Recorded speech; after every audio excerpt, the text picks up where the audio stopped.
കരിക്കാട് കൊങ്ങണ്ണൂർ റോഡിന്റെ ശോചനീയാവസ്ഥ ജനകീയ കൂട്ടായ്മ വാഴവെച്ച് പ്രതിഷേധം സംഘടിപ്പിച്ചു. വർഷങ്ങളോളമായി തകർന്നു കിടക്കുന്ന കരിക്കാട് കൊങ്ങണ്ണൂർ റോഡിന്റെ ശോചനീയാവസ്ഥ പരിഹരിക്കാത്തതിൽ പ്രതിഷേധിച്ച് ജനകീയ കൂട്ടായ്മയുടെ നേതൃത്വത്തിൽ റോഡിലെ കുഴിയിൽ വാഴവെച്ച് പ്രതിഷേധം സംഘടിപ്പിച്ചു. കഴിഞ്ഞ ദിവസങ്ങളിലുണ്ടായ ശക്തമായ മഴയെ തുടർന്ന് വലിയ രീതിയിലുള്ള വെള്ളക്കെട്ടാണ് റോഡിന്റെ പലയിടങ്ങളിലും ഉണ്ടായത്. ഇത് യാത്രക്കാരെ ഏറെ ദുരിതത്തിലാക്കി.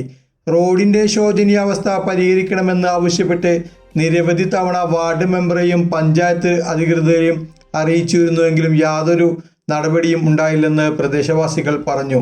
വിവിധ രീതിയിലുള്ള പ്രതിഷേധ പരിപാടികൾ ഇവിടെ നടത്തിയിരുന്നുവെങ്കിലും ഉദ്യോഗസ്ഥരുടെ ഭാഗത്തുനിന്നും യാതൊരു നടപടിയും ഉണ്ടായില്ലെന്നും പ്രദേശവാസികൾ പറഞ്ഞു.